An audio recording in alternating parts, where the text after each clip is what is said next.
Hello friends, मैं उमा। आप सभी का स्वागत है स्टडी विथ उमा में। तो फ्रेंड्स, आज हम लोग सामान्य अध्ययन से संबंधित 30 प्रश्न करेंगे।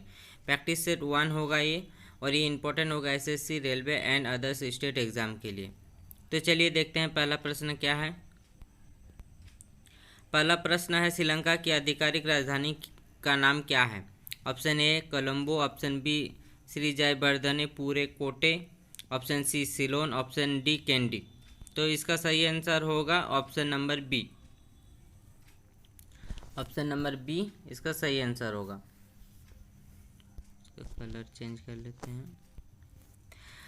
भूटान की राष्ट्रीय भाषा कौन सी है? जोख्खा, खेख्खा, तंगसलखा और ऑप्शन नंबर डी लोत्समखा। तो इसका सही आंसर होगा ऑप्शन नंबर ए। ठीक है, जोख्खा भूटान की राष्ट्रीय भाषा है। ठीक है, और भूटान की राजधानी कहाँ है? तो थिम्पू है, और इसकी मुद्रा है निंगुलस्ट्रम। ठीक है, तीसरा प्रश्न है, प्रधानमंत्री के मन की बात कार्यक्रम का 100वां प्रसारण कब हुआ था? 3 अक्टूबर 2022, 30 अप्रैल 2023, 2 मई 2023, ऑप्शन डी इनमें से कोई नहीं। तो इसका सही आंसर होगा option number B. Option number B. ठीक है, 30 अप्रैल 2023 को प्रधानमंत्री मोदी का मन की बात का 100वां प्रसारण किया गया था। ठीक है, और पहला प्रसारण कब हुआ था? तो 3 अक्टूबर 2014 को। ठीक है, 3 अक्टूबर 2014। ठीक है, विजयादशमी के दिन ये शुरुआत हुआ था। ठीक, चलिए नेक्स्ट प्रश्न देखते हैं। किस स्टार्टअप ने आज़ादी सेट उपग्रह बनाया जिसे 750 स्कूली लड़कियों ने बनाया है? Pixxel, Space Kidz India, extra, Dhruva Aerospace. तो इसका सही आंसर होगा option number B. Option number B इसका सही आंसर होगा स्पेस किड्स इंडिया। ठीक है, 750 लड़कियों द्वारा बनाया गया उपग्रह है, इसरो के द्वारा ही किया गया है। और ऑप्शन चलिए नेक्स्ट प्रश्न देखते हैं। हो मुंडारी निकोबारी खासी खड़िया भाषा किस समूह से संबंधित है? Option A Indo Aryan, option B द्राविड़ समूह, ऑप्शन सी अस्ट्रिक समूह, ऑप्शन डी चीनी तिब्बती समूह। तो इसका सही आंसर होगा ऑप्शन नंबर सी। देखिए इसका सही आंसर क्या होगा? तो ऑप्शन नंबर सी। ठीक है,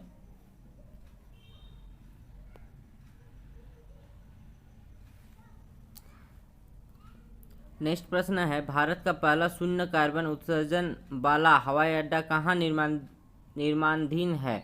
मतलब कहाँ बन रहा है? ठीक है, option A New Delhi, option B Noida, option C Bhopal, option D Indore. तो इसका सही आंसर होगा ऑप्शन नंबर बी। ठीक है, नोएडा में बन रहा है। उत्तर प्रदेश के नोएडा में निर्माणाधीन जेवर अंतर्राष्ट्रीय हवाई अड्डा देश का पहला शून्य कार्बन उत्सर्जन हवाई अड्डा होगा। इसका शिलान्यास प्रधानमंत्री नरेंद्र मोदी ने किया है। ठीक, तो बुद्ध का क्या अर्थ है? तो ज्ञान की प्राप्ति। ठीक है, 8वां नंबर प्रश्न क्या है, निम्नलिखित में से कौन सुमिलित है? इसमें सुमिलित करना है। शमसे सिराज अफीक, तारिक फिरोजशाही, जियाउद्दीन वर्नी, तारिक मोहम्मदी, अमीर खुसरो, तबाकत ए नसीरी और ऑप्शन डी इब्न बतूता, फतेह ए जहादरी। तो इसमें से इन लोग नहीं है, तो ऑप्शन नंबर ए इसका सही आंसर है। देखिए इब्न बतूता ये कहाँ के? मरक्को के यात्री थे। 1833 में आया था, 1833 या 1733 ऐसे कुछ है, और इसका प्रमुख ही है रेहला। ठीक, चलिए अब देखते हैं नेक्स्ट प्रश्न क्या है कि शिवाजी महाराज के शासनकाल में मंत्रिपरिषद को किस नाम से जाना जाता था? अष्टदिग्गज, नवरत्न, अग्रहरम और अष्टप्रधान। तो देखिए इसका सही आंसर होगा अष्टप्रधान। ठीक है, अष्टप्रधान के नाम से जाना जाता था। अष्टदिग्गज किसके ही में थे? तो अष्टदिग्गज थे विजयनगर साम्राज्य के कृष्णदेव राय। ठीक है, नवरत्न अकबर के नवरत्न, और अग्रहारम का क्या मतलब है? तो अग्रहारम का मतलब है ब्राह्मणों का गांव। ठीक है,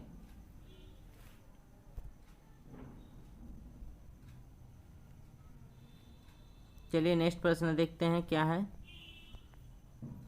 निम्नलिखित में से कौन सा उपन्यास भारत में स्वतंत्रता सेनानियों के लिए प्रेरणा का स्रोत बना था? ऑप्शन ए परीक्षा गुरु, ऑप्शन बी आनंद मठ, ऑप्शन सी रंगभूमि, ऑप्शन बी पद्मराग। तो इसका सही आंसर होगा ऑप्शन नंबर बी। ठीक है, ऑप्शन नंबर बी आनंद मठ। तो आनंद मठ को किसने लिखा था? आनंद मठ को बंकिम चंद्र चटर्जी ने लिखा था। ठीक है, और ये बंगाली देशभक्ति का बाइबिल भी कहा जाता है इसे। ठीक है, भारतीय राष्ट्रीय कांग्रेस के प्रथम मुस्लिम अध्यक्ष कौन थे? मोहम्मद अली जिन्ना, बदरुद्दीन तैयबजी, सर सैयद अहमद खां, अब्दुल कलाम आज़ाद। तो इसका सही आंसर होगा बदरुद्दीन तैयबजी। ठीक है, और भारतीय राष्ट्रीय कांग्रेस के प्रथम अध्यक्ष कौन थे? तो बंकेश चंद्र बनर्जी। ठीक है, WC बनर्जी। और कब हुआ था? तो 1885 में इसकी स्थापना। सागा दावा प्रसिद्ध बौद्ध त्योहार में से एक है, यह निम्नलिखित में से किस राज्य में मनाया जाता है? Option A Sikkim, option B Orissa, option C Jharkhand, option D Kerala. तो देखिए बौद्ध बोले तो सिक्किम में होगा। ठीक है, ये ऐसे पकड़ा जा रहा है, इसका आंसर सिक्किम। ठीक,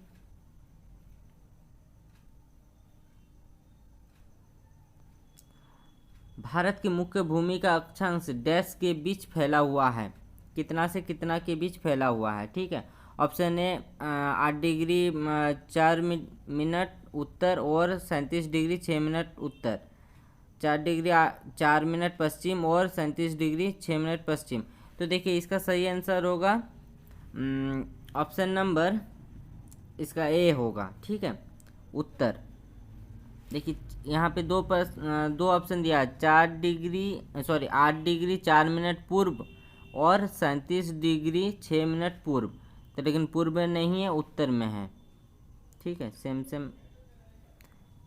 सिर्फ उत्तर दिशा चेंज कर दिया है। चलिए देखते हैं नेक्स्ट प्रश्न क्या है।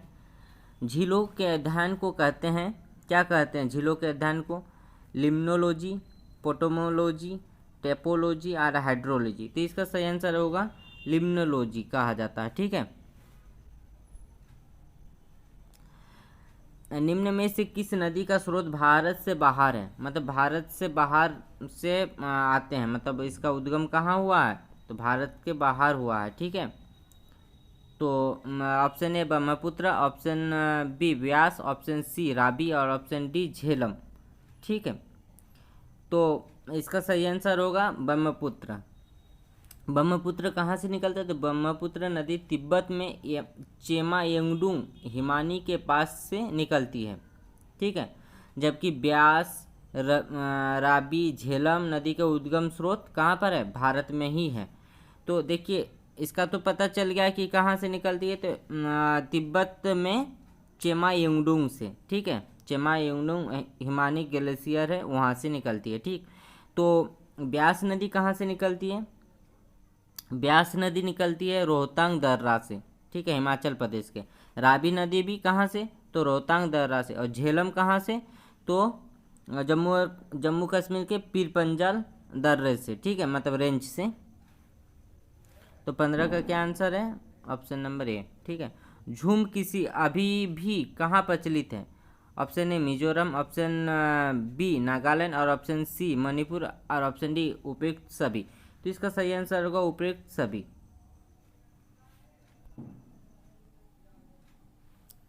तो देखिए झूम किसी किसको कहते हैं? झूम किसी, देखिए झूम किसी जिसे स्थानांतरी किसी के नाम से भी जाना जाता है, मतलब यहाँ वहाँ भटकते भटकते किसी करता है। और देखिए पहाड़ क्षेत्र में जो ये रहता है पेड़ पौधे, वो सबको साफ सुथरा करके उन लोग कृषि करते हैं। ठीक है, यह मुख्यतः उष्णकटिबंधीय क्षेत्रों में पेड़ों एवं वनस्पतियों को काट कर जलाकर एवं साफ की जाती है। यह किसी पूरे पूर्वोत्तर भारत में पहाड़ियों पर आदिम जातियों द्वारा की जाती है। ठीक है, आदिम जातियों के द्वारा ये कृषि किया जाता है। ठीक है, विश्व में सबसे बड़े यूरेनियम भंडार में से एक माना जाने वाला तुमलपल्ले निम्नलिखित में से किस राज्य में स्थित है? Option A Telangana, option B Karnataka, option C Tamil Nadu और ऑप्शन डी आंध्र प्रदेश। तो इसका सही आंसर होगा Andhra Pradesh. Option number D Andhra Pradesh में है। कहाँ है? तो आंध्र प्रदेश में। विश्व में सबसे बड़े यूरेनियम भंडार में से एक माने जाने वाला तुमलपल्ले आंध्र प्रदेश में स्थित है। ठीक है। प्रोटोकॉल क्योटो प्रोटोकॉल किस वर्ष में प्रभावी हुआ था? 2005, 1997, 2000 में या 2002? तो इसका सही आंसर होगा 2005 में ही शुरुआत हुआ था। ठीक है। 2005 में 16 फरवरी 2005 को प्रभावी हुआ था। भारत में योजनाबद्ध अर्थव्यवस्था किस पद्धति पर आधारित है? पूंजीवादी व्यवस्था पर, पारंपरिक व्यवस्था पर, आधिकारिक व्यवस्था पर, समाजवादी व्यवस्था पर? तो इसका सही आंसर होगा समाजवादी व्यवस्था पर आधारित है। ठीक है। Option number D. विशेष आर्थिक सेज की अवधारणा पहले शुरू की गई थी। कहाँ शुरू किया गया था? चीन में, जापान में, भारत में, पाकिस्तान में? तो इसका सही आंसर होगा भारत में।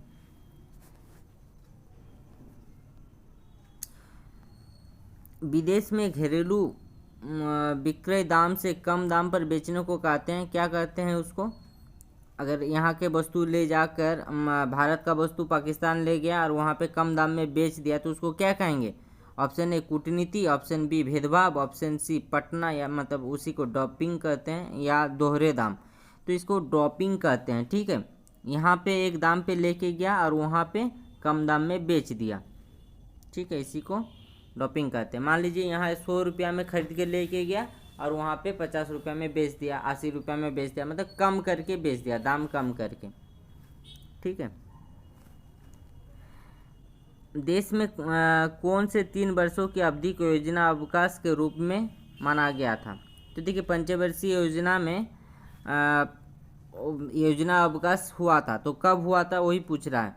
1965 से 68, 1966 से 69, 1968 से 71, 1969 से 72। ठीक है। तो देखिए इसका सही आंसर होगा ऑप्शन नंबर बी। योजना अवकाश कब हुआ था? तो योजना अवकाश हुआ था 1966 से लेकर 69 तक, 3 वर्ष तक एक वर्षीय योजना बनाया गया था। ठीक है। तो देखिए योजना अवकाश में 7 ऐसा ही है, मतलब योजना अवकाश नहीं, मतलब ऐसे 7 को ही है पंचवर्षीय योजना में गैपिंग है। ठीक है। एक वर्षीय प्लान चलाया गया है।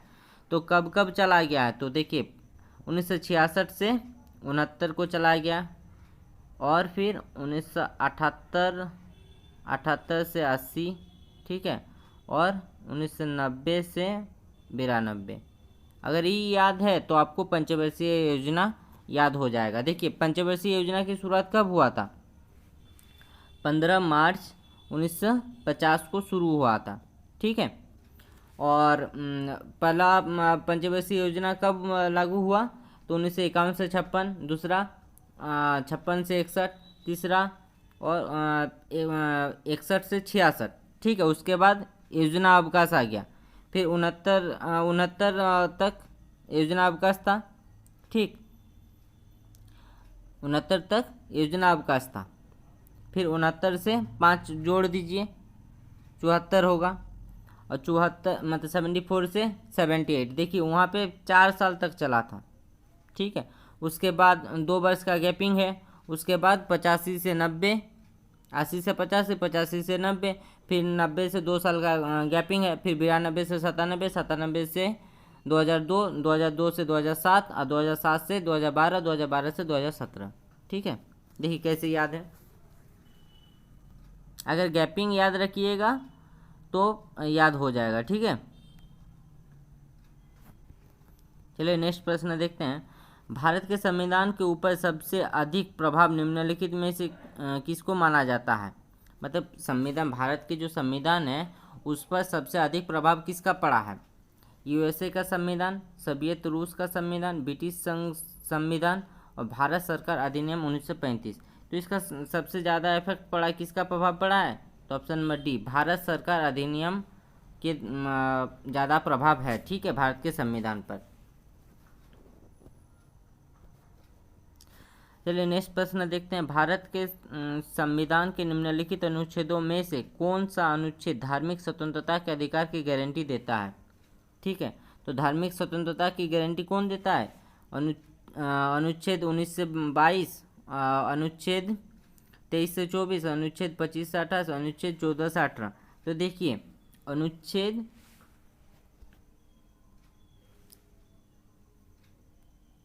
ये जो अनुच्छेद हैं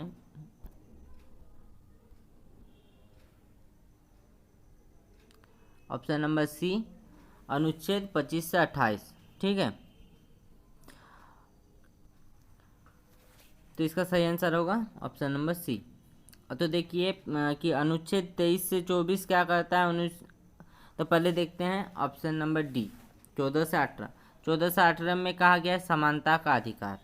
ठीक है, ये क्या कहा गया है? समानता का अधिकार, समानता का अधिकार। ठीक, समानता का अधिकार।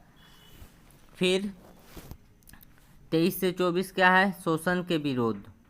ठीक है, कोई शोषण करेगा तो उसका विरोध कर सकता है, शोषण का विरोध। ठीक, और 19 से 22 क्या है? स्वतंत्रता का अधिकार।